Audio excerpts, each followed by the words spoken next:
Oui, bonsoir Olivier. C'est un plaisir de se retrouver ici pour discuter un peu entre nous et avec notre audience de la situation du Tchad, qui est un pays ami et frère et qui aussi est bien lié au Cameroun parce que nous partageons la zone CEMA. Donc, c'est un problème qui nous concerne tous. Donc, c'est un plaisir qu'on ait à en parler sur ce plateau. Tout à fait.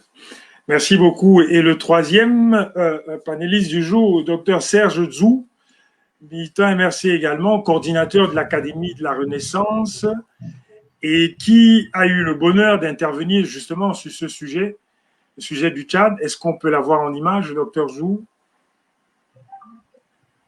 Je ne sais pas pourquoi ça plante, mais j'espère que vous m'écoutez quand même. Oui, on t'entend très bien, mais je pense que l'image va revenir. Il y a un petit problème de connexion. Donc, Ok, je disais que… Bon, ce qu'il faut savoir, c'est qu'il pleut beaucoup ici actuellement. Ah, d'accord, d'accord. Uh-huh. Mais ce n'est pas grave, on t'entend parfaitement. Donc, je disais que en espérant que le l'image docteur Serge revienne, Zou a eu bonsoir. le bonheur de participer à une émission sur Equinox Soir, la grande émission Equinox Soir, sur le sujet du Tchad. Donc, bonsoir Serge, merci d'être là. Oui, bonsoir Olivier, bonsoir au docteur Séraphin Kamden, bonsoir à Laure Moukeng de la Belgique. Je suis ravi d'être là ce soir pour, ensemble, en famille, entre AP, que nous puissions aussi avoir un regard et un commentaire sur la situation de notre pays très voisin, le Tchad. Tout à fait. Très bien. Alors, merci beaucoup à vous trois. Alors, avant de rentrer dans le vif du sujet, nous aimerions collégialement quand même donner un petit mot d'hommage à Madame Germaine Aïdjo, décédée il y a quelques jours, l'épouse du premier président de la République du Cameroun, à son Excellence Amadou Aïdjo. Voilà, il n'est pas question de faire un hommage particulier, il est simplement question de rendre les honneurs à sa dépouille qui malheureusement devrait être enterrée sur ses terres natales, mais qui ne l'est pas aujourd'hui. Mais ce n'est que partie remise et nous nous battrons tous à cet effet. Voilà, donc sans plus tarder, pour entamer le sujet, je vous propose simplement de regarder ce premier extrait, à la suite duquel nous allons refaire un récapitulatif des faits, en tout cas de l'épisode qui s'est produit depuis la mort du président Idriss Déby Itno. Merci à la technique de nous envoyer le premier extrait. Merci. Ces dernières 24 heures au Tchad, la rumeur était de plus en plus persistante. Militaire de carrière, Idriss Déby s'était rendu ce samedi dans la région du Kanem. C'est là-bas, le 11 avril dernier, jour de l'élection présidentielle, que le Front pour l'alternance et la concorde au Tchad avait lancé une offensive depuis ses bases arrières en Libye. Hier, lundi, le porte-parole de l'armée affirmait tenir la région sous contrôle. Côté ennemi, plus de 300 terroristes neutralisés, 150 terroristes faits prisonniers, dont 3 hauts responsables. Du président Déby, pas un mot. Mais dans le même temps, les rebelles de leur côté tenaient un tout autre discours. Non seulement ils assuraient s'être rendus maîtres de la région, mais surtout, ils affirmaient dans un communiqué qu'Idriss Déby avait été blessé. Hier soir, le chef de l'État n'était pas apparu place de la Nation à N'Djamena pour le grand discours qu'il devait tenir. Plus tôt dans la journée, la Commission électorale nationale indépendante, la CENI, l'avait proclamé vainqueur de la présidentielle. Provisoire donc l'élection présidentielle. Idriss Déby Itno, 3 663 431, soit 79,32%. Pour remplacer le défunt président désormais, son fils, Mahamat Idriss Déby Itno, général 4 étoiles à 37 ans et commandant de la redoutable garde présidentielle. Il préside le conseil militaire de transition, immédiatement instauré après l'annonce du décès de son père. À ce titre, il a dissous le gouvernement et l'Assemblée nationale et juré que de nouvelles institutions verraient le jour après des élections libres et démocratiques dans 18 mois a-t-il promis. Dans l'actualité également, les obsèques nationales du président tchadien Idriss Déby, dernier hommage à celui qui a dirigé le pays d'une main de fer pendant 30 ans. Idriss Déby va recevoir les honneurs militaires. Plusieurs chefs d'État assistent tout au long de la journée à ses funérailles, dont le président français Emmanuel Macron. La France qui a installé le QG de Barkhane, sa force anti-djihadiste au Sahel, à N'Djamena. Mamadou Djimtebaï, notre correspondant Place de la Nation, nous en dit plus sur cette cérémonie. Alors, la cérémonie se déroule dans une ambiance extrêmement solennelle. On sent l'émotion qui est sensible à cet espace qui est bondé. Beaucoup de Tchadiens ont fait le déplacement pour venir faire un dernier hommage et un au revoir au maréchal Idriss Déby Itno. Plusieurs personnalités sont arrivées, notamment des présidents de République, principalement des pays du G5 Sahel, mais aussi le président Emmanuel Macron, qui a rencontré hier soir le général Mahamat Idriss Déby Itno, qui est l'empereur actuel de N'Djamena. Aujourd'hui, donc, au programme, il y aura des honneurs militaires qui seront attribués au maréchal, et puis plusieurs personnalités prendront la parole, principalement sa famille, ses enfants, ses compagnons d'armes qu'on appelle ici les bas ministres, mais aussi les chefs d'État et plusieurs personnalités qui auront un mot à dire sur ce qu'était le maréchal et sa vie. Ce qui s'est passé hier au Tchad, est-ce un coup d'État? Je pense qu'il n'y a pas d'autre qualificatif pour étiqueter ce genre de manœuvre à la tête de l'État tchadien. Il s'agit bel et bien d'un coup d'État, et je ne suis pas vraiment très partisan de ceux qui pensent qu'il faut ajouter un qualificatif à coup d'État, c'est-à-dire coup d'État institutionnel, ou coup d'État constitutionnel. Un coup d'État égale un coup d'État. Donc il n'y a pas à chercher un certain habillage qui va édulcorer en fait le mal profond que constitue en fait cette manœuvre. En Afrique, il y a bel et bien eu coup d'État parce que la transition à la tête de l'État ne s'est pas opérée suivant les modalités fixées par la loi fondamentale. Vous avez bien fait de relever tout à l'heure toutes les indications à propos et qui semblent être claires pour monsieur tout le monde, pour quiconque n'est même pas constitutionnaliste. Donc aujourd'hui, on ne comprend pas comment est-ce que les uns et les autres ont eu à inventer un nouveau constitutionnalisme putschiste.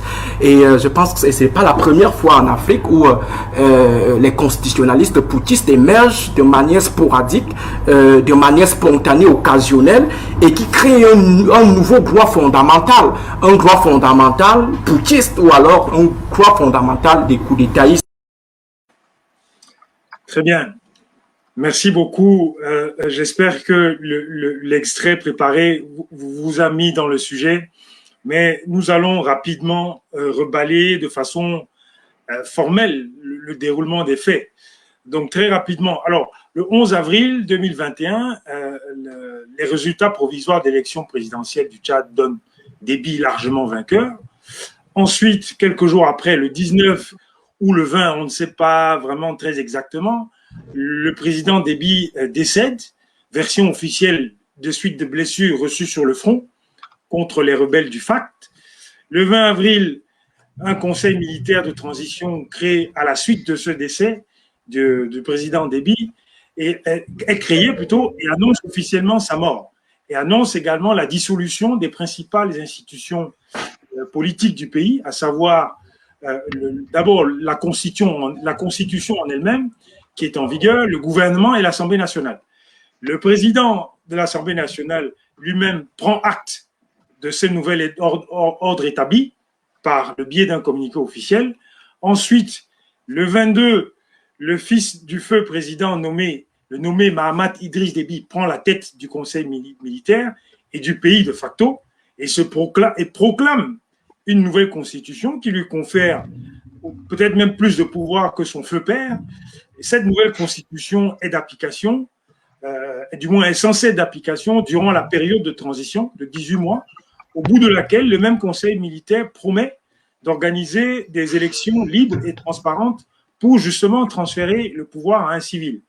Le 23 avril, il y a les obsèques nationales du président Déby à N'Djamena, au Tchad, en présence de nombreux chefs d'État, dont monsieur le président de la France, Emmanuel Macron, qui déclare officiellement son soutien au Tchad et au nouvel ordre établi, de façon claire.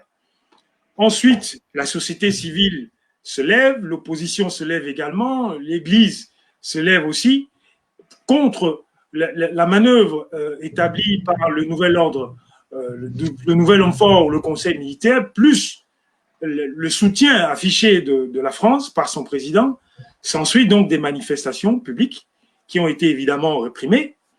Et le 27 avril, alors à la suite, ou alors même pas à la suite, puisque durant cette rencontre, il y a eu une inversion du protocole, c'est-à-dire qu'avant même les échanges, avant le déjeuner d'échanges entre le président Emmanuel Macron et le président Félix Tshisekedi, qui est pour l'heure président en exercice de l'Union africaine, ils ont une déclaration commune sur le perron de l'Élysée où tous les deux disent clairement qu'ils ne soutiennent pas, qu'ils soutiennent la transition et la stabilité au Tchad, mais pas une démarche successorale, puisqu'il y a un vent de contestation qui s'est levé contre le fils Mahamat Idriss Déby, qui a donc succédé de facto à son père. Voilà, donc voilà le déroulé pour vous mettre véritablement dans le sujet. Donc, sans plus tarder, je vais commencer par Dr Kamdem, Séraphin, pour qu'il nous brosse un petit peu, en quelques minutes, la situation géopolitique du Tchad et dans la sous-région. Et peut-être, moi, j'ai une question particulière, peut-être à formuler dans ce petit exposé général. Qu'est-ce qui fait donc que un pays comme le Tchad s'en va de rébellion en rébellion depuis 60 ans? Merci beaucoup, Olivier. Je crois que le débat sur la situation du Tchad est un débat qui interpelle tous les Africains, indépendamment de nos chapelles politiques. Je crois que l'aspect du débat purement, que je dirais épistémologique, les façons de comment on est arrivé là où on est, ça c'est des faits, c'est descriptif. Chacun peut avoir accès à ces faits. Mais nous devons avoir un débat sur ce que j'appelle l'ontologie même de la démocratie en Afrique. La nature de ce que nous voulons comme institution en Afrique. Et c'est pour ça que je vais donc regarder la situation du Tchad dans le cadre de cette émission et je vais le faire assez rapidement sur la base, en essayant de m'appuyer sur deux angles qui pour moi sont connectés. Quand on parle du Tchad, nous devons aller au fond de la question tchadienne. Et par rapport à ta question, nous devons regarder d'abord la réalité critique post-coloniale en Afrique subsaharienne. Le Tchad est juste un exemple, un symbole d'une réalité post-coloniale qui est encore dans un marasme institutionnel terrible. Quand on regarde donc la réalité post-coloniale en Afrique subsaharienne, on doit se concentrer, entre autres, sur la question de la souveraineté nationale d'une ancienne colonie française qui, 60 ans plus tard, dans un autre siècle, on est au 21e siècle, est incapable de se tenir debout et d'assumer son destin. Il faut voir cela quand on analyse la relation avec l'ancienne métropole qu'est la France. Voilà un aspect de l'analyse de la situation tchadienne. Un autre angle où nous devons regarder et analyser la situation tchadienne, c'est la question de la mise en œuvre de la démocratie en Afrique. Et j'utilise le terme mise en œuvre de façon littérale. La démocratie, c'est un projet de société. C'est une vision d'une forme de relation entre les personnes qui constituent une nation et un peuple. Mais la démocratie en elle-même s'appuie sur des institutions, des pratiques. Et c'est cela le problème de la mise en œuvre de la démocratie en Afrique. J'en ai parlé ailleurs. Il s'agit de se poser la question pratico-pratique de l'opérationnalisation de la démocratie. Est-ce que nous voyons, nous observons, nous analysons au quotidien une capacité structurelle des institutions démocratiques, c'est-à-dire ces institutions fonctionnant de façon établie, permanente, pérenne et solide, pour que dans la réalité, les citoyens puissent se sentir représentés par ces institutions. Parce qu'il faut se poser la question, est-ce qu'au Tchad, et même on peut élargir pour le Cameroun, et on reviendra dessus plus tard, Est-ce que nous avons la possibilité de dire que, par exemple, les dirigeants sont représentatifs du peuple? Est-ce que nous avons la possibilité de dire que les choix électoraux du peuple sont respectés par les structures du pouvoir? Donc voilà un angle où nous allons entrer plus en détail. Mais nous devons avoir ce que j'appelle ces schèmes d'analyse, où nous parlons du Tchad en posant les problèmes du Tchad en termes de ce que le monde moderne où nous vivons doit être, en termes de ce que la démocratie doit être, en termes de ce que la souveraineté des États doit être. Il y a un certain nombre de choses sur lesquelles je sais que nous allons revenir. Et comme vous voyez, je ne voudrais pas vraiment entrer dans tous les éléments historiques que nous connaissons. Par exemple, les assassinats politiques comme mode de gestion à la tête de l'État du Tchad avec la complicité de l'ancien métropole. Il faut recommencer déjà avec le tout premier leader tchadien. Il est mort assassiné. Donc, nous avons une historique qui est problématique en ce qui concerne le Tchad. Mais un certain nombre d'éléments que je voudrais aussi rattraper un peu, c'est que la situation du Tchad est marquée par la révolte populaire, la résistance populaire contre la France. Ça veut dire que la légitimité de l'interventionnisme français au Tchad doit être remise en cause. Je dis bien la légitimité de l'interventionnisme français au Tchad. Prétendre que la France intervient au Tchad pour faire le bien aux Tchadiens, nous devons remettre cela en cause. Le Tchad n'est que l'un des pays qui montre combien les peuples de l'Afrique subsaharienne sont seulement en déconnexion totale avec leurs dirigeants par rapport aux intérêts de ces dirigeants qui ne reflètent pas les intérêts du peuple. Mais on regarde partout que les peuples africains, le peuple tchadien est en train de dire que l'interventionnisme français n'est pas pour le bien du peuple tchadien. C'est eux qui le disent.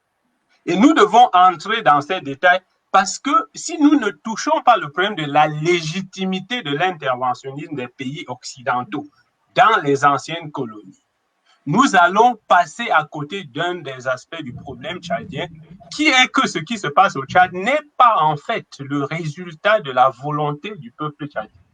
Le peuple tchadien est victime d'un système d'interventionnisme postcolonial et néocolonial, et des gens un peu beaucoup plus marxistes que moi vous parleront de l'impérialisme néocolonialisme avec des éléments assez solides pour le démontrer, puisqu'il n'y a pas eu un accord soit entre l'Union africaine ou les Nations unies pour donner mandat à la France de venir faire le gendarme au Tchad. Donc ça, c'est les choses sur lesquelles nous reviendrons.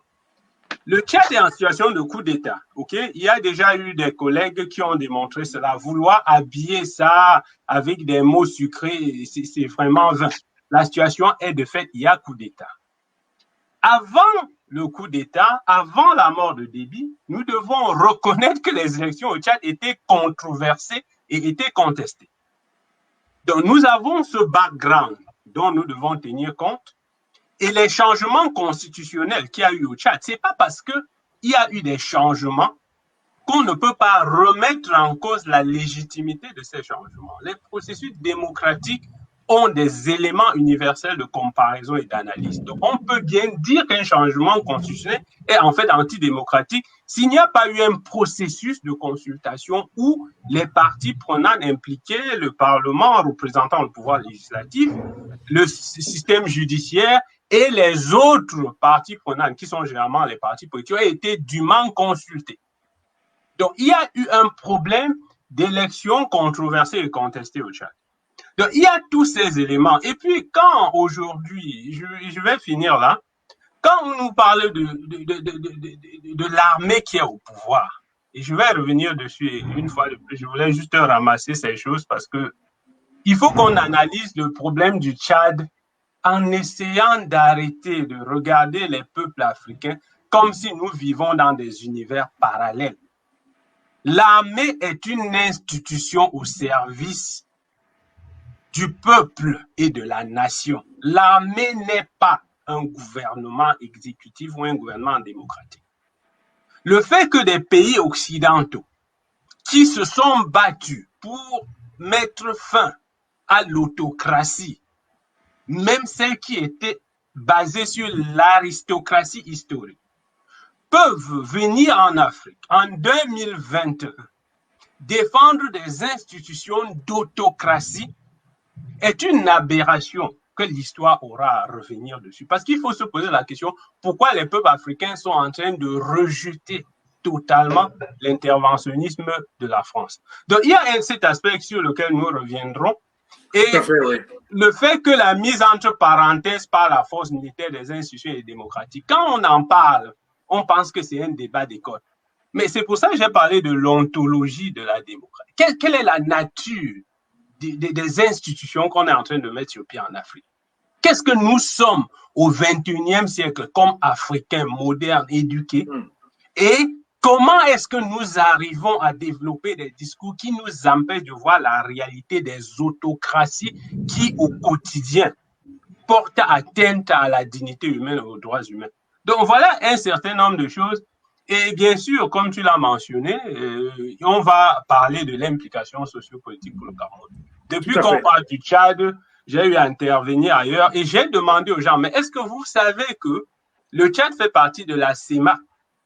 Et quand ils m'ont dit, bon, quelle est l'implication? Oui, mais c'est un autre pays. Je leur ai dit, mais vous ne comprenez pas qu'il y a une implication en termes du fait que le Tchad a un passeport commun avec le Cameroun, c'est-à-dire il y a une liberté de personnes, de biens et de services. Quand vous ne comprenez pas que ce qui se passe au Tchad a une implication, je ne dis pas va avoir, ça a une implication directe sur la réalité sociopolitique et même socio-économique du Cameroun, c'est ces amnésies sélectives, cette mémoire courte qui nous empêche de nous rappeler que la CEMAC, c'est en fait une entité politique où rien que le mouvement de personnes déplacées à cause des conflits a un impact direct et quotidien sur tous les autres peuples de la zone CEMAC. Donc, je vais m'arrêter là parce que il y a beaucoup de choses sur lesquelles je voulais revenir, mais je voulais juste donner quelques éléments, des orientations pour que quand on parle du Tchad,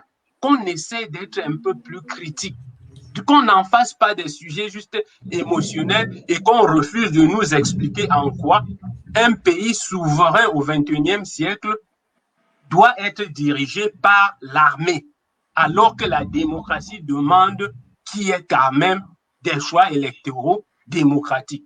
Donc voilà un peu des choses qui personnellement devraient enrichir le débat sur la situation actuelle. Merci beaucoup Séraphin pour cet exposé qui nous ouvre les esprits.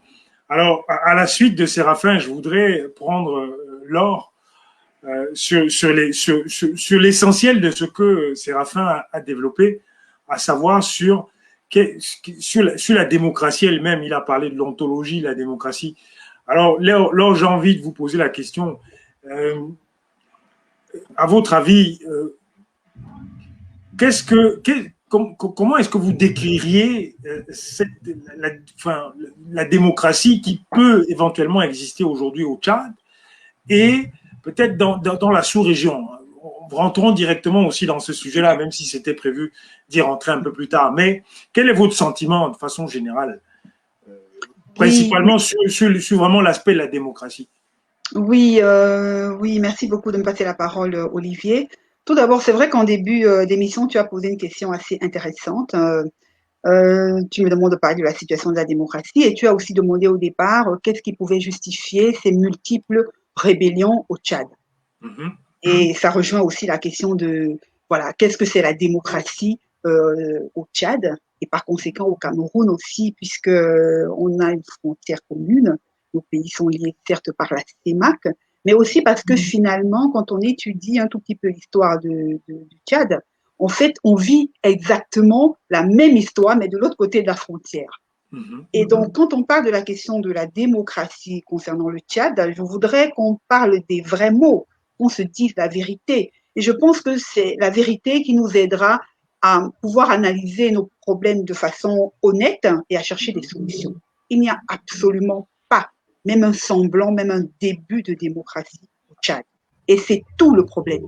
Le problème, c'est qu'on utilise des mots démocratie, on dit qu'il y a une constitution, mais seulement la façon dont cette constitution a été traitée par le fils, par le chef de la garde présidentielle, alors même que son papa venait d'être reconduit comme ayant été démocratiquement réélu.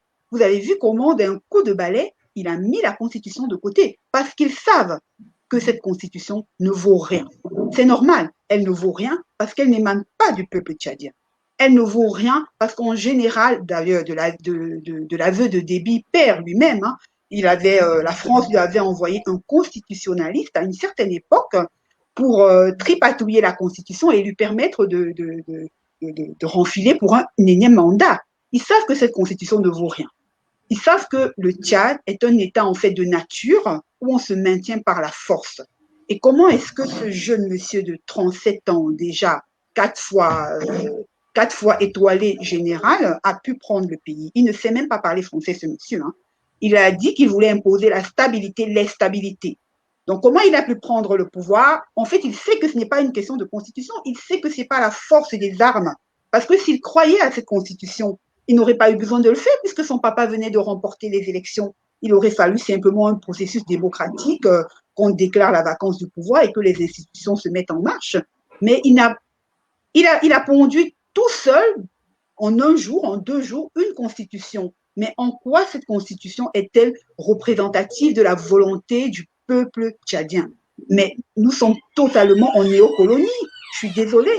On vit exactement la même chose que nos grands-parents, nos parents ont vécu sous la colonie. Mais seulement le colon a changé de visage, il est plus blanc, il est devenu noir. Et ça passe donc un peu mieux. Parce que voilà, c'est quelqu'un qui vous ressemble, c'est le voisin d'à côté et les mécanismes utilisés sont exactement les mêmes. Diviser pour mieux régner, utiliser toujours le prétexte tribal, en général mettre une minorité à la tête du pays et écraser toute la population et les empêcher de bouger. Tous les peuples africains, le peuple tchadien comme le peuple camerounais n'arrêtent pas de demander la démocratie, de demander l'alternance, de demander leur désir de vivre dans la dignité, leur désir qu'on prenne en compte ce qu'ils veulent et on leur répond, ce qu'il vous faut, vous les nègres qui ne valez rien, c'est la stabilité. Taisez-vous. Donc, il faut je pense que pour analyser ces situations, il faut se dire la vérité. Ça ne sert à rien d'utiliser les mots qui concernent la démocratie, alors que pour l'instant, le problème du Tchad, le problème du Cameroun, c'est qu'il n'y a absolument pas même un début de démocratie. Et c'est ça. Donc, il faudrait que le peuple puisse récupérer son pays, récupérer la souveraineté pour pouvoir imposer des institutions qui émanent de lui et qui seront représentatives du peuple. Et je vous assure que quand on aura des institutions qui émanent du peuple, à ce moment-là, il sera très compliqué pour un homme, un matin, de se lever et de changer les choses comme ça. Ça ne se fera pas parce que déjà, même la classe dirigeante s'opposera à lui. Je pense que quand il y aura, et Séraphin a bien parlé de ça, il a parlé des institutions, des pratiques et de la culture. Quand tout ça se mettra ensemble et créera la démocratie en Afrique centrale, de l'Ouest, d'Afrique dite francophone, à ce moment-là, je vous assure que ce genre de scènes auxquelles on a assisté, on ne pourra plus avoir ce type de scène. Donc, pour l'instant, effectivement, la question, c'est de se dire comment est-ce qu'on fait pour sortir de la néocolonie? Comment est-ce que les peuples doivent s'organiser dans le peuple tchadien, le peuple camerounais, par ricochet, doivent s'organiser pour sortir de la néocolonie, pour sortir de la domination de l'impérialisme. On peut le dire sans être nécessairement marxiste. En voyant Macron arriver en France, excusez-moi, si vous n'avez pas eu ce ressenti, c'était vraiment un impérialiste qui arrivait en terrain conquis, adouber une dictature, adouber un militaire qui venait de froisser la Constitution. Et certainement, la nouvelle Constitution a été rédigée par des constitutionnalistes français. C'est pour ça que dans nos constitutions en Afrique francophone, parfois c'est un mauvais copier-coller souvent des constitutions françaises, parce que c'est eux qui rédigent ces constitutions. Et ils savent très bien qu'elles ne valent absolument rien. Donc c'est ça en fait la question. Moi qui aujourd'hui ai 40 ans, je n'ai jamais pu exprimer ma volonté dans les urnes. Ce que je pense n'a jamais été pris en compte au Cameroun. Et je pense que c'est le cas aussi pour un Tchadien. C'est ça le problème en Afrique en ce moment. Et c'est ça qu'il faut résoudre, en étant capable, bien sûr, d'analyser la situation et de savoir que derrière nos dictatures ne sont pas des choses qui tombent du ciel. Le FAC était en train de défaire Déby. Mais la dictature a été sauvée. Par qui? Par ceux qui tiennent les rênes, par ceux qui sont derrière, en fait, toutes nos dictatures. Nos dictatures sont des éléments politiques de la France-Afrique. Donc, tant qu'on n'a pas mis le doigt dessus, on peut toujours courir dans le sac, on n'y arrivera pas. Voilà. Je pense que c'est ça que je peux dire concernant la démocratie. La démocratie n'existe pas du tout dans nos peuples. En fait, il est question de savoir comment est-ce qu'on fait pour se battre contre la France-Afrique, il faut le dire, parce que c'est la France-Afrique qui constitue la puissance. Parce que ces dictateurs, tout seuls avec le peuple, ils sont vaincus. Mais évidemment, quand vous vous faites bombarder de façon aérienne, zéro mort, hein, parce que bon, s'il y avait au moins un mort français, on en parlerait dans les médias français. Mais quand ils vous bombardent, il n'y a même pas un mort français. Il n'y a que les nègres, que les noirs qui meurent. Donc, ça n'intéresse pas beaucoup la classe politique française. Et c'est ça qui est triste.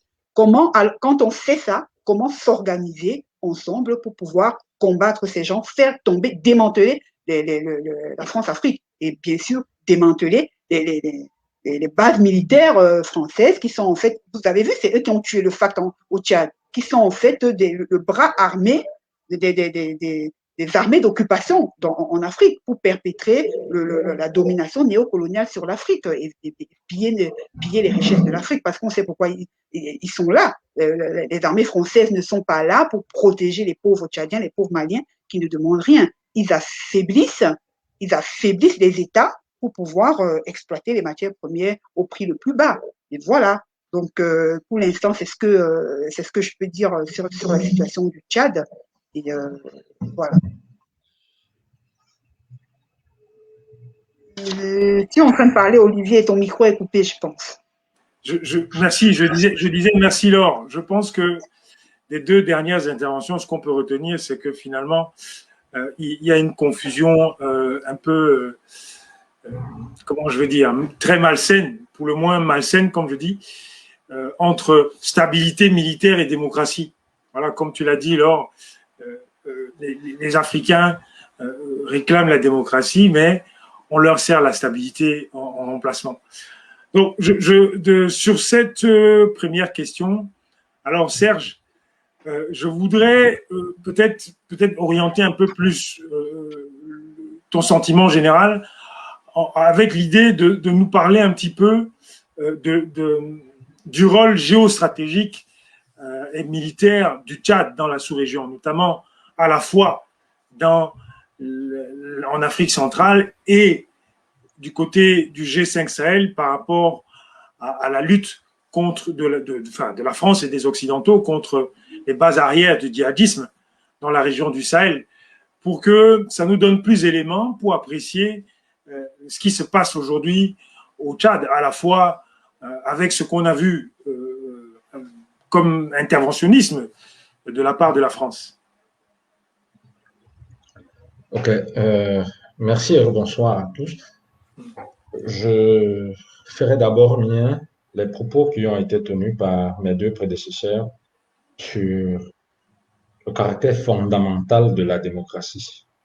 Parce que ce qu'il faudrait déjà savoir, c'est que la problématique de la démocratie se pose en termes téléologiques, c'est-à-dire en termes de quel est l'objectif de la démocratie. Parce que la démocratie n'existe pas juste pour exister, même s'il faut questionner l'ontologie de la démocratie, c'est qu'elle vise un but. Et ce but, il est éclectique. Donc, il touche notamment les questions de sécurité, de défense, d'économie, les questions de culture sociale, pour le bien-être de la société globale. En fait, ce que les sociologues appellent société globale, c'est ce que nous autres nous appelons l'État.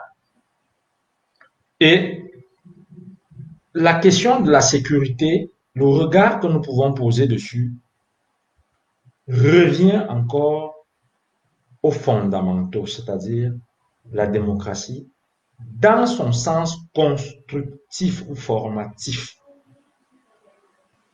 La sécurité dont vous pouvez chercher à se prévaloir le régime militaire d'Idriss Déby était donc un paravent, car il n'existe pas de puissance militaire à l'extérieur qui n'ait pas de base sur le fondement de la cohésion sociale à l'intérieur.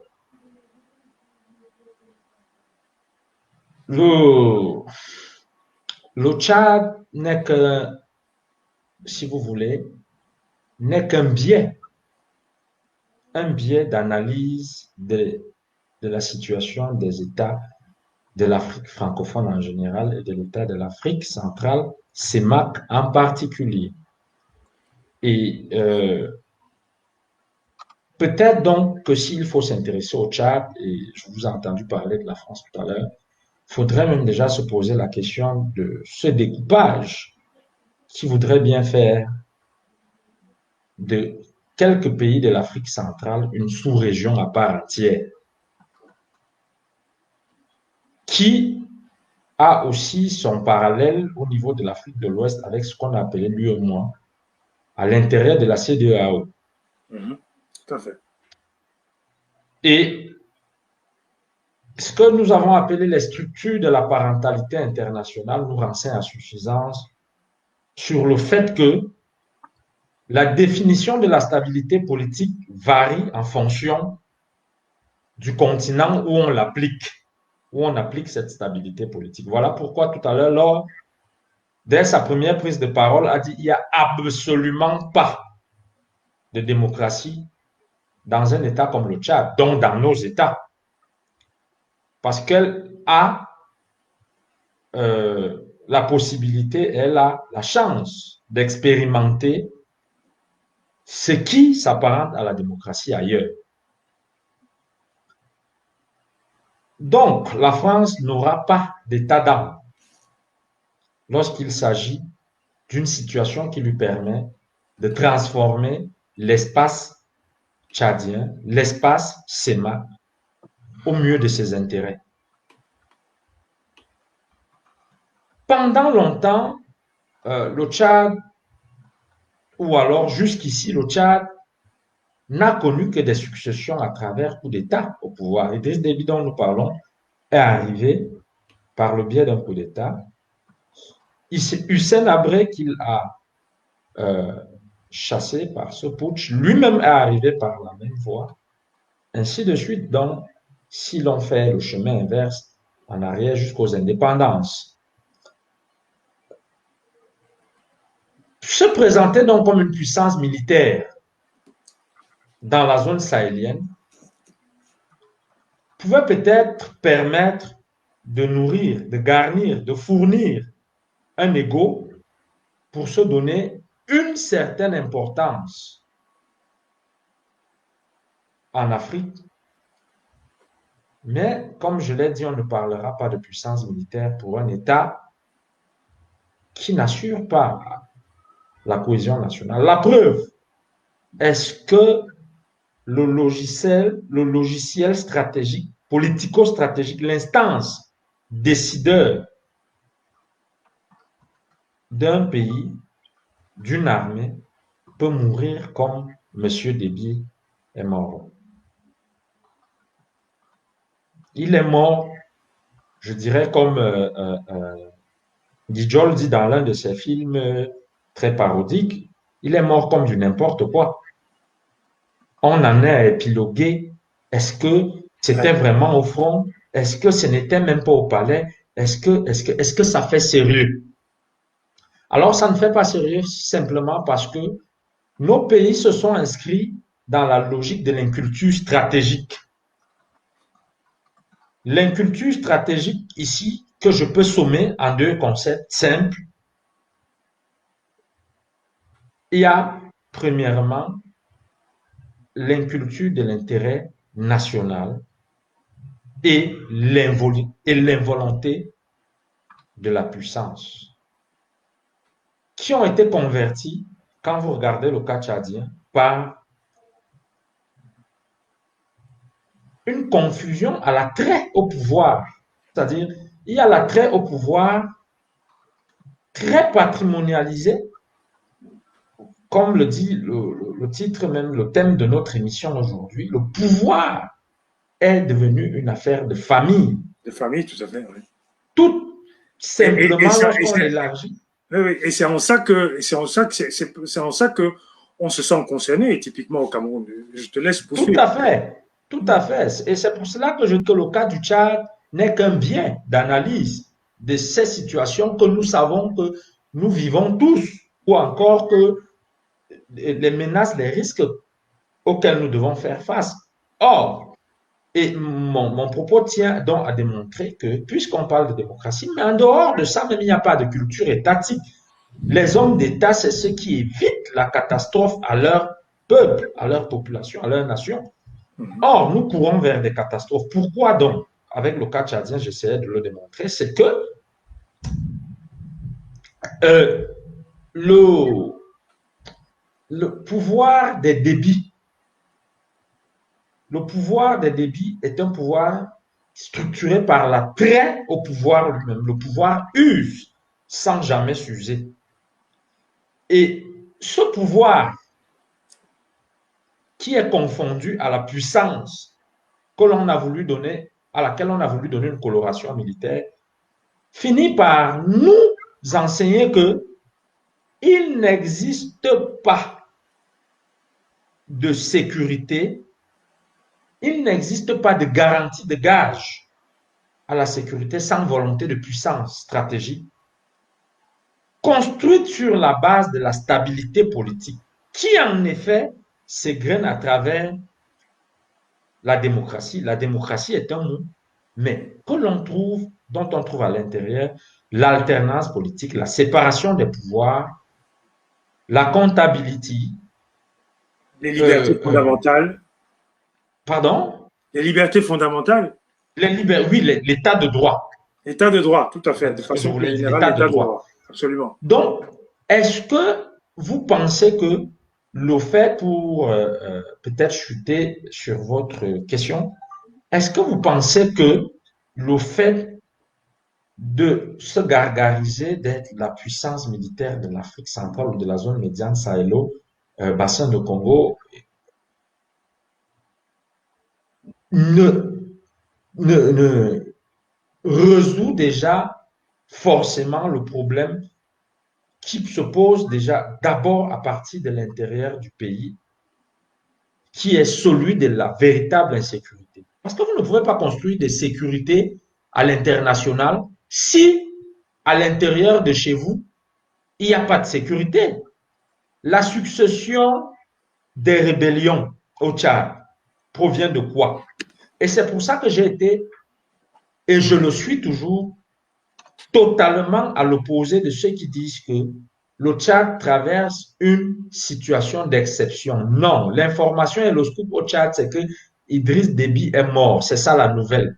Mais ce qui se produit là, ce n'est que logique, ce n'est que la conséquence d'une situation, que nous appelons l'instabilité politique. Ce n'est que ça. On ne peut que ça. Un État patrimonial vous réserve quoi? Une succession monarchique. Pourquoi nous allons faire comme si nous sommes surpris? Et donc, lorsque des gens disent non, privilégions d'abord la sécurité, privilégions d'abord l'option militaire parce que le Tchad est attaqué en ce moment.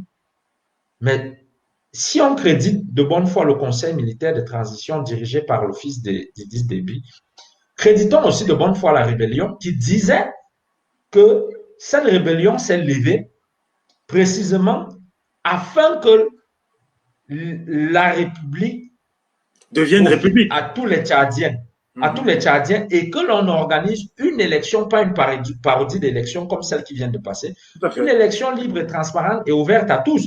Autrement dit, la rébellion aurait atteint son objectif une fois en éliminant Idriss Déby et que la Constitution prenne donc le relais, que l'ordre institutionnel prenne donc le relais, que la rébellion aurait déposé les armes pour que, effectivement, le jeu soit ouvert à tous. Tout à fait.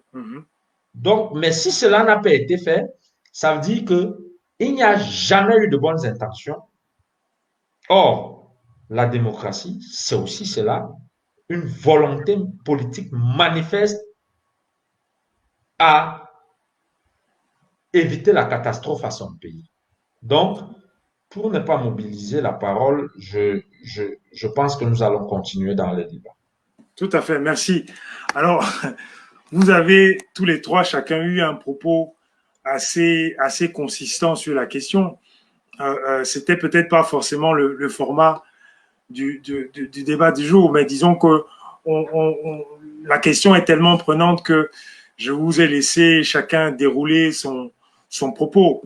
Et finalement, tout a tourné autour de véritablement la question de la démocratie et de l'application véritable de la démocratie, avec ces conséquences naturelles dont on a parlé ici, la séparation des pouvoirs, l'état de droit, les élections transparentes, les libertés fondamentales, la dignité de l'être humain, etc. C'est toutes ces choses-là que finalement, on ne retrouve pas, évidemment, au Tchad, qu'on ne retrouve pas dans d'autres pays de l'Afrique centrale, notamment en Centrafrique, au Cameroun, même si au Cameroun, peut-être on peut dire que c'est un peu masqué, un peu mieux masqué, j'ai envie de dire, mais n'empêche, le MRC, par ses actions, a dévoilé le vrai visage de cette dictature.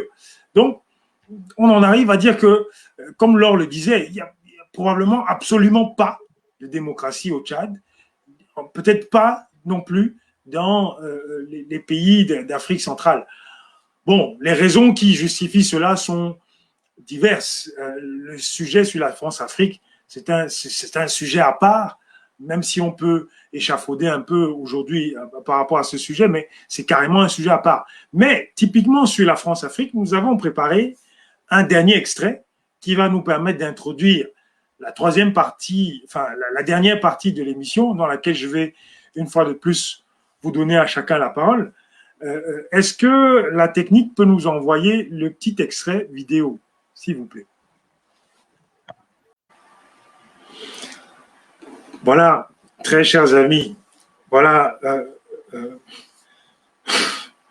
notre ami président Idriss Déby Itno, qui de son propre aveu dit avoir subi l'influence de la France, c'est typiquement ça la France-Afrique, qui dit lui-même que durer dans ses fonctions, ce n'est pas une bonne chose, puis on s'arrête là. Alors, j'ai envie de dire, sincèrement, je vais prendre là, Séraphin, je ne vais même pas poser de questions particulières, tellement ces choses-là nous touchent. Qu'est-ce que ça t'inspire, Séraphin, de voir un président africain comme ça confesser devant des étrangers, des Français, s'être pratiquement mis à plat devant un constitutionnaliste qui est venu de la France. Lui, il est président de la République et un constitutionnaliste venu de la France réussit à changer la constitution de son pays alors que lui-même est encore président de la République. Quel est ce marasme? Comment on peut comprendre tout ça? Oui, merci encore Olivier de me passer la parole. Il y a deux choses qu'il faut déjà mettre à nu. Il y a d'une part que moi, je ne voudrais pas qu'on regarde seulement ce que Idriss Déby a dit sans se poser la question des institutions, disons politiques, je dirais même pas institutions démocratiques. Donc d'une part, je vois la problématique profonde de l'Afrique du XXIe siècle, qui est le fait que nos dirigeants sont des marionnettes qui ne sont même pas capables, même pour ceux qui sont au pouvoir, de prendre des décisions et d'appliquer ces décisions. Je reviens sur un terme que j'ai utilisé au début dans mon propos antérieur, la mise en œuvre, je dirais même des processus politiques. Parce que processus démocratique, comme l'a dit Eric, et là, c'est déjà problématique. La deuxième chose qu'il faut dire, il faut se rappeler la situation de la ceinture sudano-sahélienne et de l'Afrique subsaharienne. Ça fait mal, et il faut le dire. Il y a beaucoup d'émotions, mais l'émotion peut être critique et même rationnelle, c'est-à-dire sur des bases rationnelles, de se rendre compte que nous avons affaire à ce qu'on appelle une tendance dans la façon de la France de gérer l'Afrique subsaharienne. Maintenant, on peut aller accuser les Africains critiques, les diopistes et autres qui disent que cette façon néocoloniale a un aspect d'un certain, je dirais, discrimination. Et les gens ne veulent pas utiliser le terme « on traite les Africains comme des enfants, on les manipule ». Mais moi, je dis, cette vidéo nous dit deux choses.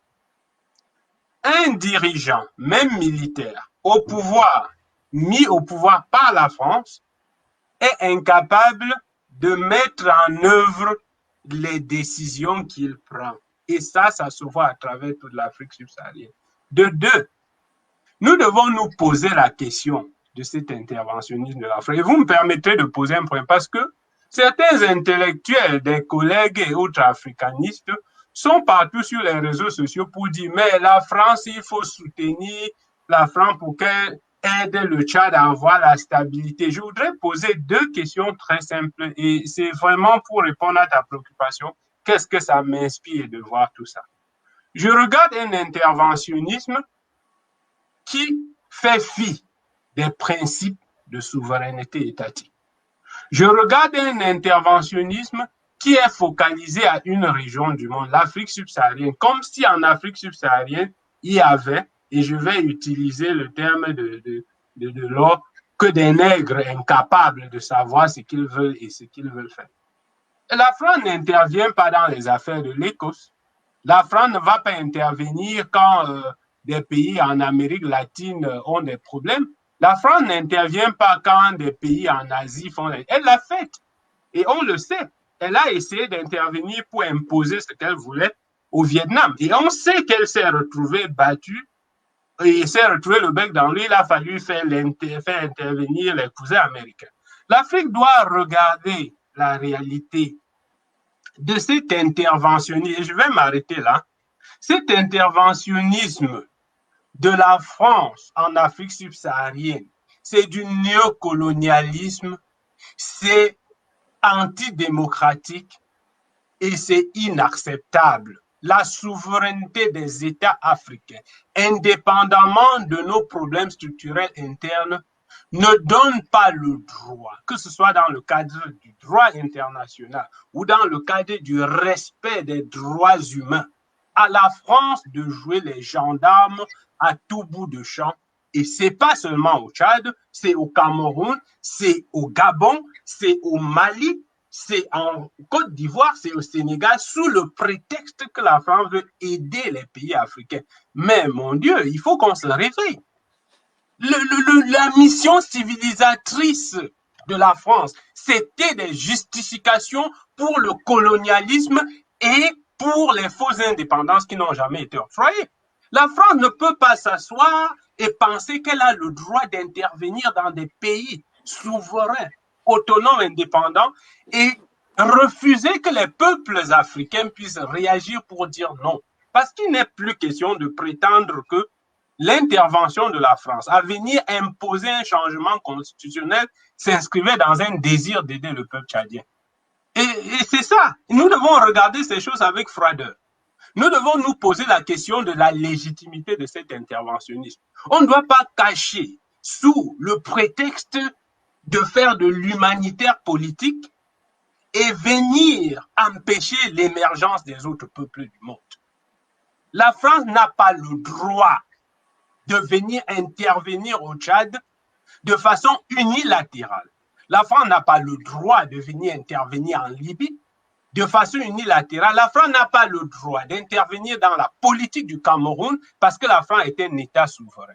Le minimum du respect des peuples africains commande que la France arrête de penser que le monde entier va toujours rester et laisser la France pousser des dirigeants impopulaires à la tête des États, comme ils l'ont fait au Tchad depuis Gougouni, Ouédé et tous les gens, tous les autres qui ont précédé, et on continue dans cette mentalité qui est imposée aux Africains d'être des éternels assistés.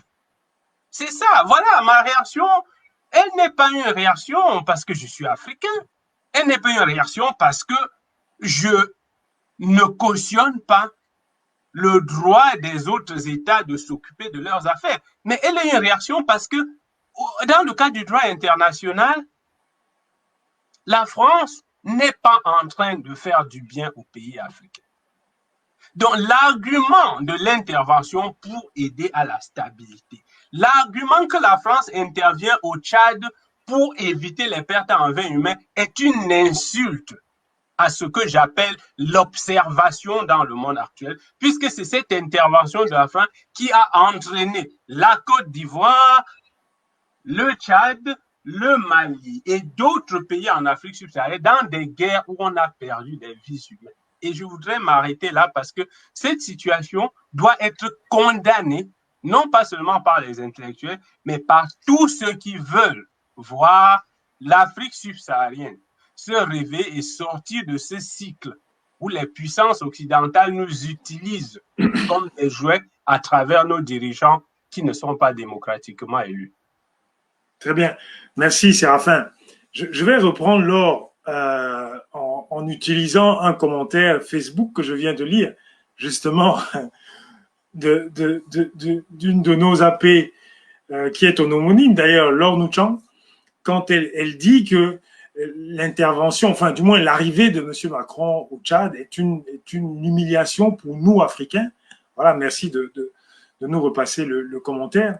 Et j'ai envie d'interroger Laure sur la contre-réaction, justement, de la France le 27 avril, en présence du président Félix Tshisekedi du Congo, quand les deux, de concert, déclarent qu'ils ne sont pas qu'ils soutiennent la stabilité et la transition au Tchad, mais qu'ils ne soutiennent pas un projet successoral, donc un projet patrimonial en quelque sorte.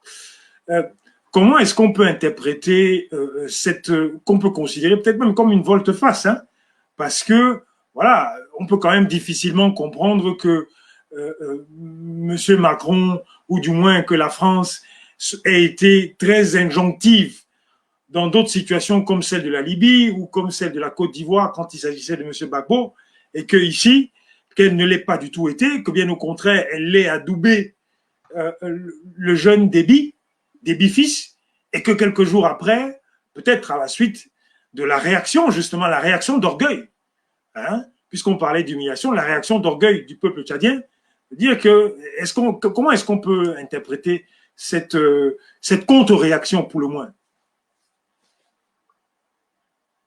Micro coupé. Sorry, mon micro est coupé. Mais justement, comment est-ce qu'on peut interpréter cette soi-disant volte-face, parce que pour moi, c'est une soi-disant volte-face. Macron, en fait, c'est un pompier pyromane. Et en fait, c'est sa stratégie en Afrique. C'est comme ça qu'il agit toujours en Afrique. Ils mettent le feu et ils font semblant de venir l'éteindre.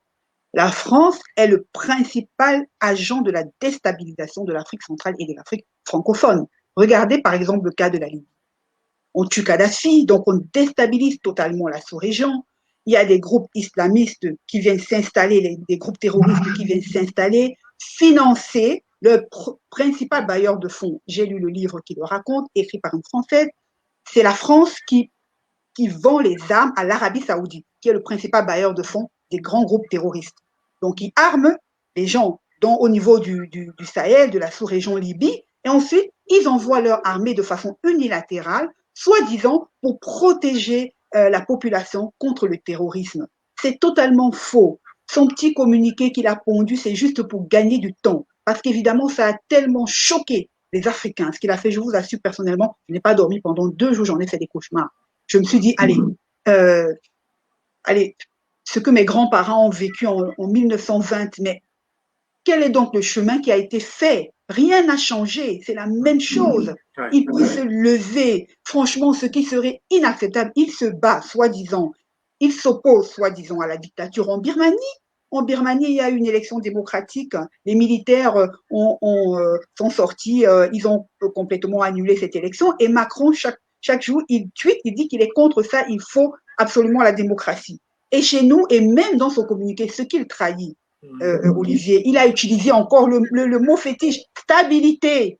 Mais on ne veut pas la stabilité, on veut la démocratie, on veut l'état de droit, on veut le changement. Mais tant que Macron, et je ne pense pas, on n'aura pas contraint cet homme à prononcer la France, à prononcer, démanteler la France-Afrique, à prononcer les mots démocratie, les nègres ont droit à la démocratie. Nous sommes aussi des êtres humains.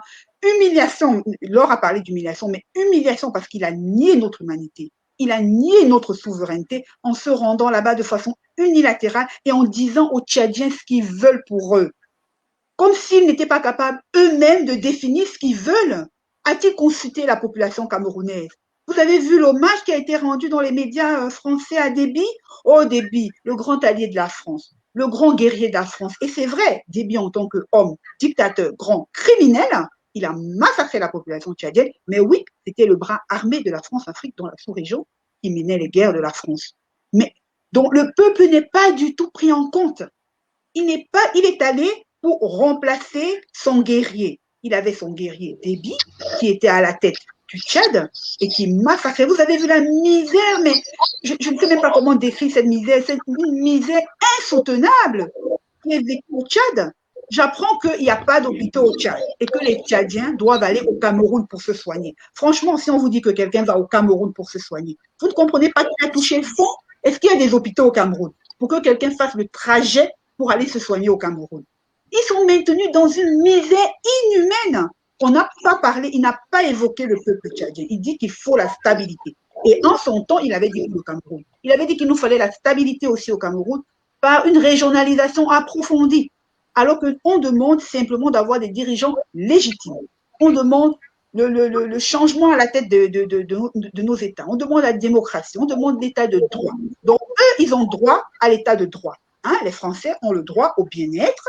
Ils ont droit que les institutions soient respectées, ils ont droit à la démocratie, mais nous, on n'a droit qu'à l'état de nature.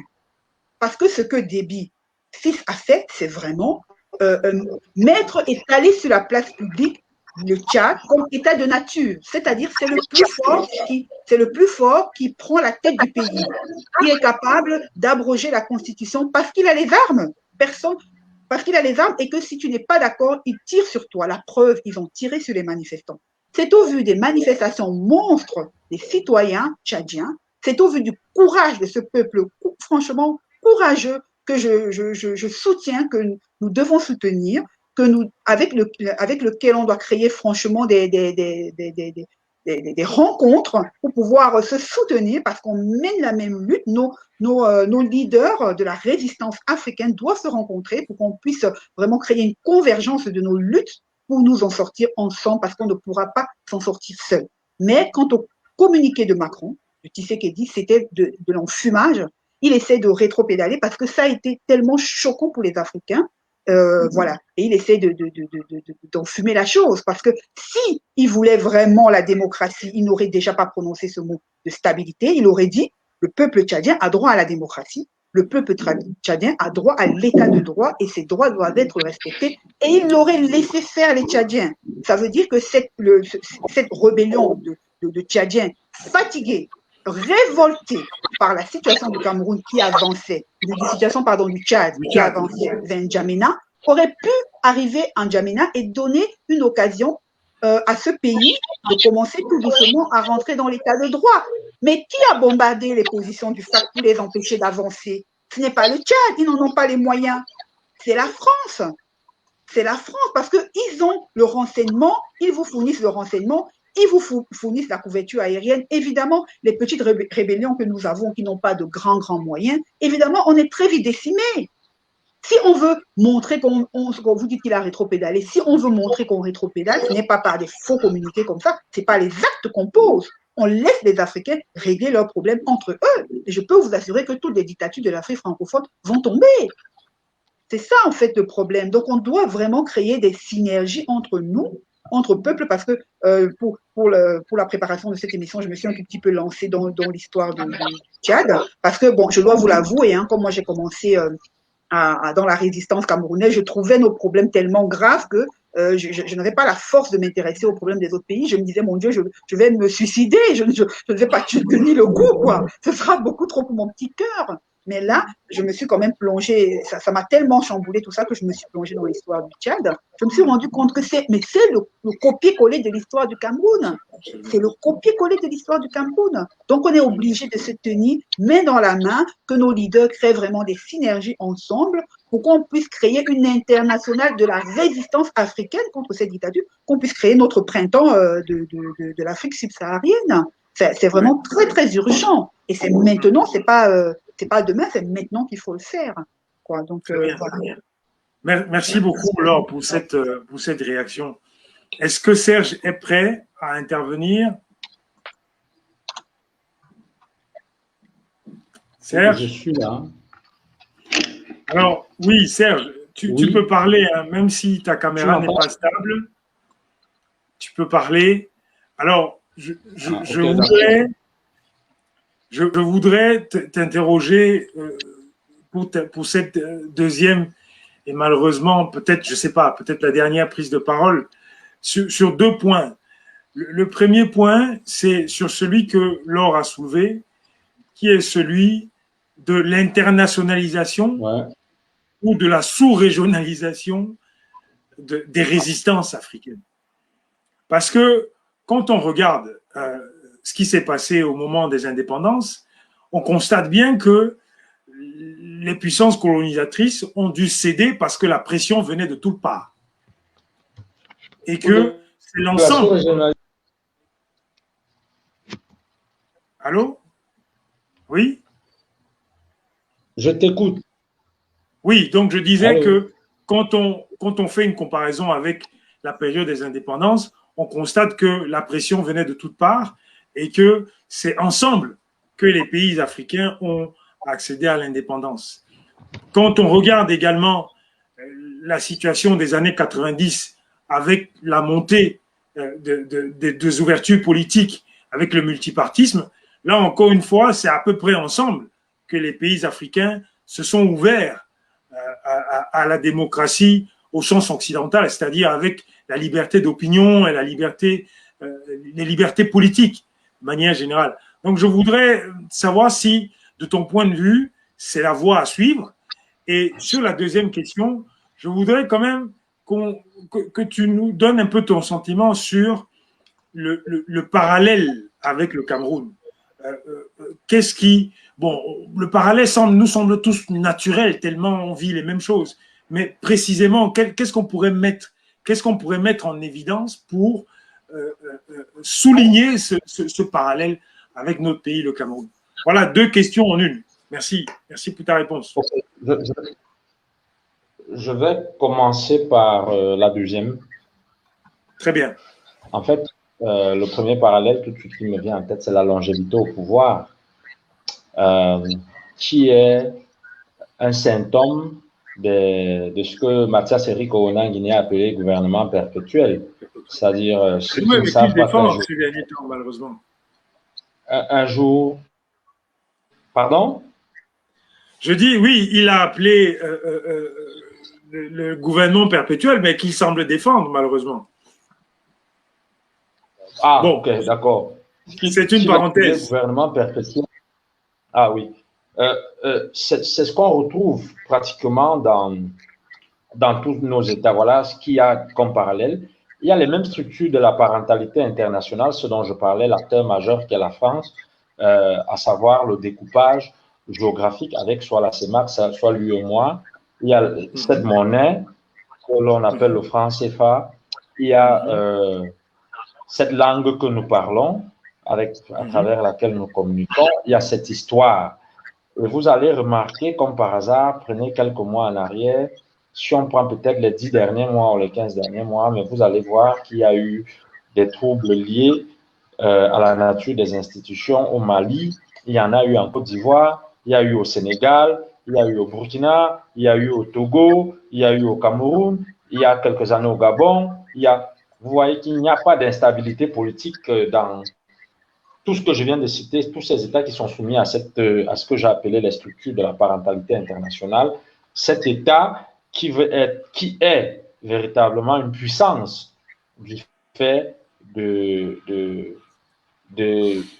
son précaré. Et qu'est-ce qu'il y a d'autre encore en commun? Il y a cette involonté de puissance dont je parlais. D'ailleurs, M. Biya l'a clairement dit en 1990 que le Cameroun, pour sa part, ne nourrit pas d'ambition de puissance. Mais un État qui ne nourrit pas d'ambition de puissance est un État appelé à subir la puissance des autres. Et donc, nous subissons la puissance de la France. C'est pour cela que nous la subissons tellement qu'à un moment donné, on se pose même la question de savoir si on n'a pas honte. C'est pour cela qu'il y a de cela 2 jours, on a pu voir un train avec une sorte de locomotive et des wagons qui date déjà d'un siècle. Et on a pu voir qu'effectivement, il n'y a aucun respect, sachant que le concessionnaire de cette société que l'on appelle Camrail au Cameroun, c'est Bolloré. Bolloré qui n'est pas n'importe qui. Il y a donc dans l'involonté de puissance, comme je le disais, ce refus de s'inscrire dans la dialectique de puissance et de sortir de la cécité stratégique que nous devons d'abord nous reconnaître, parce qu'il est une chose de se reconnaître comme étant des handicapés. Pourquoi l'handicap? Pas parce que nous n'avons pas de potentiel, mais parce que le rapport au pouvoir que l'Africain a est un rapport à civiliser. Comment est-ce que l'on parle de république? Pourquoi est-ce que lorsque par mimétisme, nous nous habillons comme les Occidentaux, nous conduisons des belles voitures, nous vaquons à certains services qui, aussi comme on le fait là-bas, on ne parle pas du temps nécessaire pour s'arrimer à la technologie. Mais lorsqu'il faut parler maintenant de la technologie politique et la démocratie, on vous fait comprendre que non, il faut un certain temps pour pouvoir s'arrimer, pour justifier le patrimonialisme qui veut qu'il y ait une confusion entre les biens publics, dont notamment le pouvoir et dont la chose publique et la chose privée. On s'en accapare, ça devient une affaire de soi. Donc, cette faiblesse, nous partageons encore le paradigme des hommes forts entre ces différents États, plutôt que de bâtir des institutions durables pour la postérité. Et tout ça, c'est tout ce que je mets dans l'involonté de puissance, c'est-à-dire, à travers tout cela, nous sommes nous-mêmes en train de nous mettre dans une camisole de force, de soumission aux États étrangers, notamment à la métropole coloniale qu'est la France. Et il faut comprendre, la France, le général de Gaulle avait clairement posé une problématique en se posant la question de savoir comment faire que la France redevienne une puissance à partir de ses anciennes colonies, sachant que la décolonisation était aussi un moment de déconnexion entre cette puissance et ses anciennes colonies. Et alors, il fallait mettre en usage les accords qui ont été une véritable stratégie, toujours de soumission, et de savoir que le rapport de l'Africain ou alors d'un certain type d'Africain au pouvoir est un rapport de patrimonialisme, de longévité, d'accaparement, de confiscation, ce qui naturellement ne donne pas une histoire à nos sociétés, parce que finalement, on a l'impression que nous avons certainement une histoire, mais j'allais parler d'historicité, comme si les locaux se plaisent de ce qui se passe chez nous. Or, quand vous regardez bien, cela est source de pouvoir, quel que soit le domaine d'analyse que vous mobilisez, que ce soit en économie avec l'échelle de Maslow, vous allez constater qu'il y a cessation d'une circulation de l'élite au pouvoir, d'une classe politique. Lorsque certaines personnes arrivent à confisquer le pouvoir, il y a comme une pause intergénérationnelle que l'on induit dans la société. Il y a comme un complot ou une escroquerie politique contre ses vis-à-vis. Parce que ceux qui sont auprès de vous qui êtes au pouvoir, ils ne sont pas vos serviteurs, ils sont vos collaborateurs. Mais en République, ils attendent aussi un retour d'ascenseur. Et lorsque vous venez, vous prenez 40 ans, et puis vous espérez que votre fils va revenir et il va aussi prendre peut-être 30 ans. En fait, vous êtes déjà là en train de poser les germes du conflit dévastateur qui arrivera un jour. Et bon, est-ce qu'il faut qu'on puisse montrer, et là ça me permet d'aller à votre première question, parce que vous étiez en train de parler proprement des temps révolutionnaires, c'est-à-dire que ce soit la décolonisation, que ce soit à un moment donné lorsque les pays en Occident ont pris l'envol. C'était toujours par des révolutions, c'était toujours par des moments de contestation générale, de soulèvement même parfois. Oui, peut-être que nous n'avons pas besoin d'en arriver là, si la volonté politique est mobilisée, mais quelquefois c'est une nécessité, c'est un horizon indépassable. Pourquoi? Parce que lorsque vous allez aux élections et que vous allez aux élections juste pour la forme, juste pour l'accompagnement, à un moment donné, vous vous considérez comme celui-là dont on se moque. Lorsque des régimes veulent tout contrôler, y compris avoir leur propre opposition, alors que nous sommes là en train de parler des dynamiques républicaines, nous sommes en train de parler du jeu politique interne auquel est liée la vie même et l'avenir du pays, il se trouve que nous allons vers cela. Maintenant, est-ce que nos populations ont la culture politique nécessaire, sont suffisamment éduquées pour comprendre qu'il y a des pièges ou alors il y a des obstacles? Parce que pour perdurer au pouvoir, il faut aussi une certaine ingénierie, notamment l'activation du tribalisme pour exacerber les clivages entre des personnes. C'est pour cela que vous allez voir que la stratégie du confinement politique à certaines régions a fini par payer à un moment au Cameroun où il faut absolument qu'un parti politique soit le parti de telle région. Et le problème qu'a un parti comme le MRC aujourd'hui, c'est précisément que nous ne voulons pas cela. C'est-à-dire, nous refusons que le parti soit le parti d'une ethnie ou d'une région. Nous voulons que le parti soit un parti général auquel tout Camerounais peut adhérer.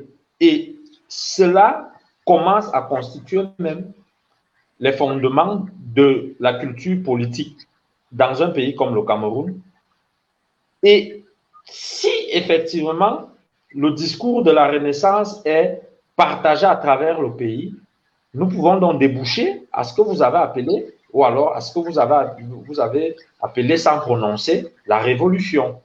C'est pour cela que, oui, c'est pour cela que un gouvernement perpétuel n'est même pas prêt à céder le moindre espace à un parti de la Renaissance, donc révolutionnaire, et le présenter plutôt à l'ensemble de la société comme un parti insurrectionnel.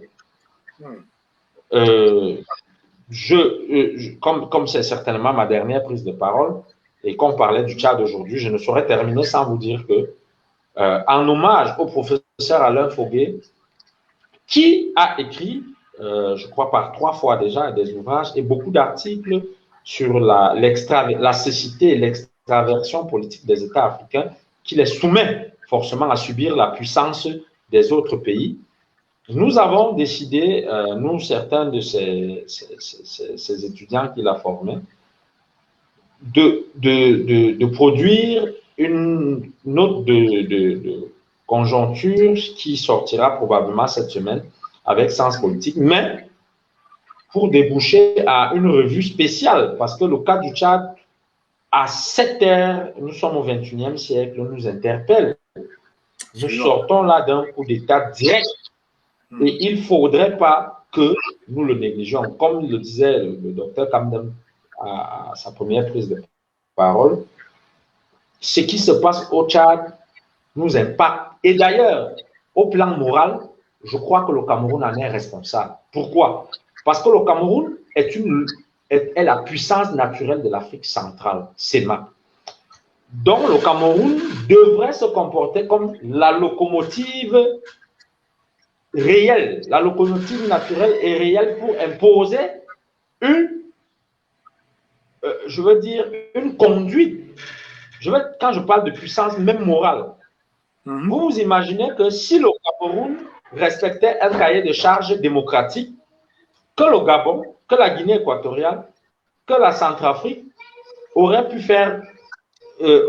souvent occasionner certaines insécurités, puisque la puissance impose l'ordre autour de soi, que le Cameroun aurait pu intervenir avant même que les autres puissances arrivent, afin de dire que nous ne voulons pas de l'instabilité dans la sous-région et nous sommes prêts à tout, parce que nous allons subir cette insécurité chez nous.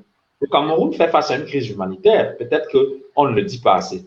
Une crise humanitaire de par les déplacés de Boko Haram depuis la région de l'extrême nord, de par les déplacés centrafricains dans la région de l'Est et de l'Adamawa, de par les déplacés internes depuis 2017, au moins qu'il y a un conflit armé dans les deux régions anglophones du Cameroun. Est-ce que nous sommes donc capables de supporter une autre vague d'arrivée des personnes fuyant la guerre au Tchad? En fait, voilà comment est-ce que nous sommes impactés sur le plan humanitaire, sur le plan social, sachant que nous ne jouissons pas d'une santé économique au Cameroun en ce moment.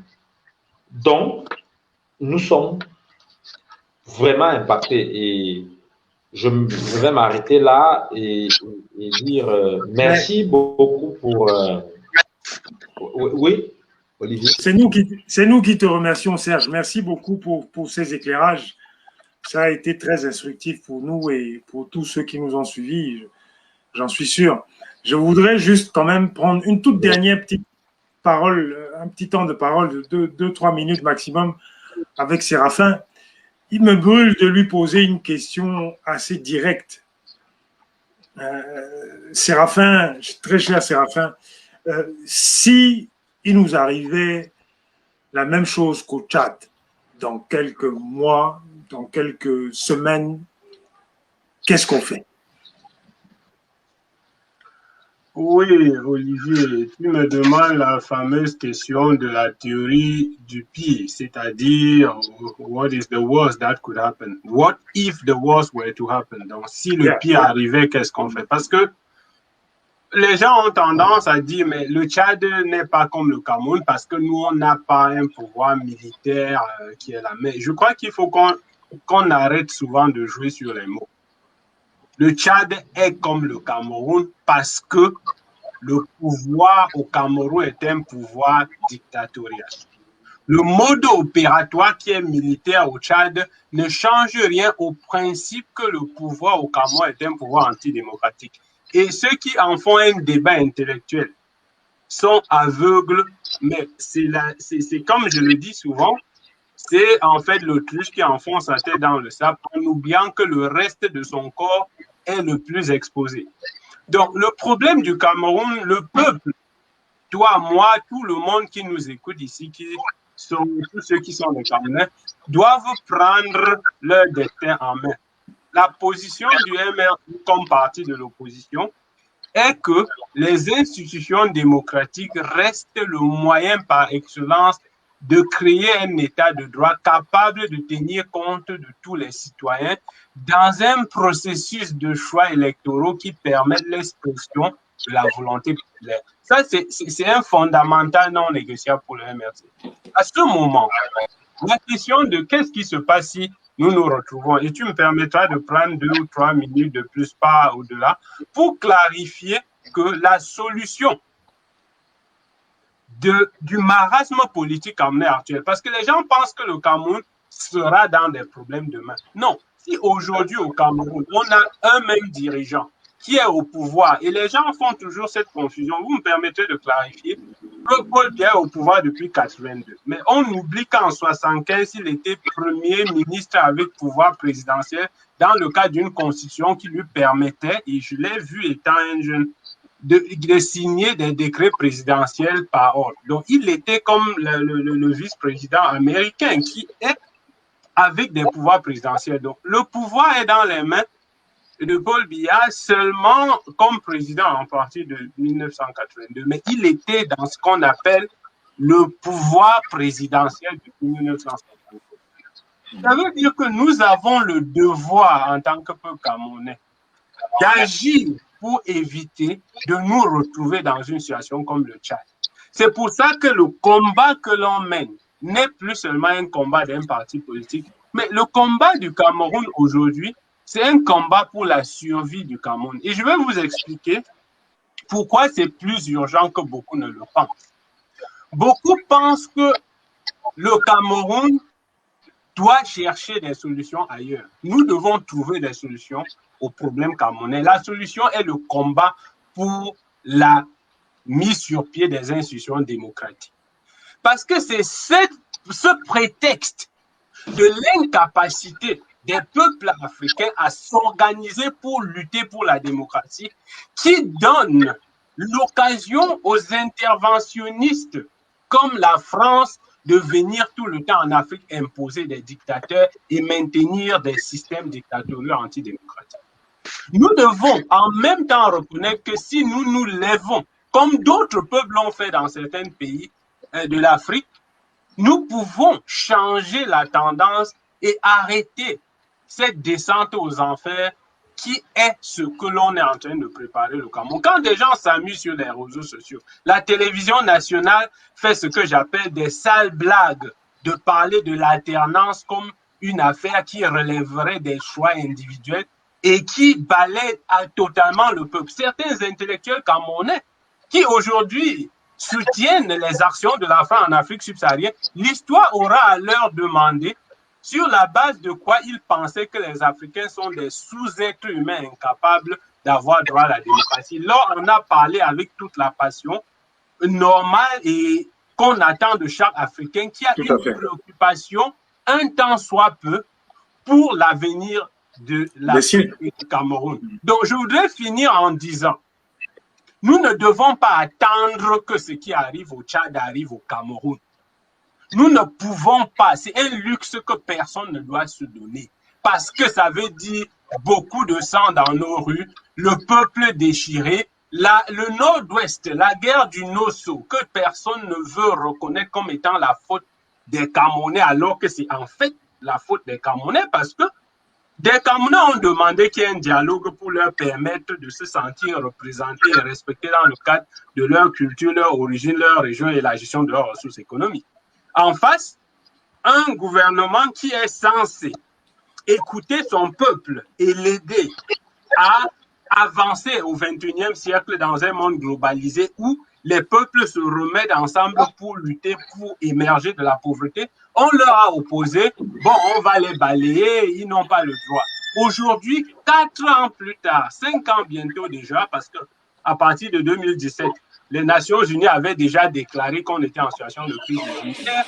Nous avons compté les morts par milliers dans les deux, au moins dans le camp de nos frères et sœurs du Nord-Ouest et du Sud-Ouest, et puis au niveau des États. Donc nous ne devons pas attendre que ce qui arrive au Tchad arrive au Cameroun. Le peuple camerounais doit s'organiser et se lever maintenant pour demander qu'on change le code électoral afin d'organiser des élections démocratiques qui nous permettent d'avoir des dirigeants légitimes et représentatifs, afin que la France n'ait plus de prétexte pour revenir sur la vieille mission civilisatrice où il faut venir en Afrique aider les Africains à avoir une stabilité. Donc voilà mon propos de fin.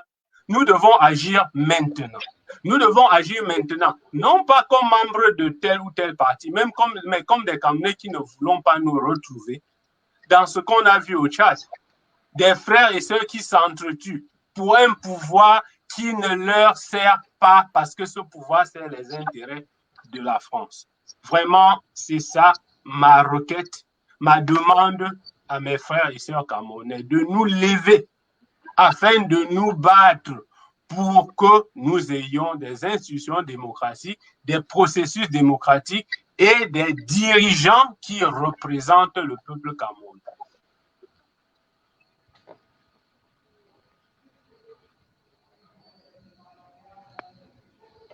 Ton volume, ton micro est coupé, Olivier. Alors, oui, très bien. Merci beaucoup, Séraphin, pour cette dernière prise de parole. Je ne vais pas la reprendre, je vais juste la paraphraser en disant que la solution pour dégoupiller la grenade avant qu'elle n'explose, c'est la mobilisation populaire pour justement les causes qui ont déjà été défendues par le MRC, à savoir un code électoral consensuel, la fin de la guerre et la fin de la guerre dans les régions du Nord-Ouest et du Sud-Ouest.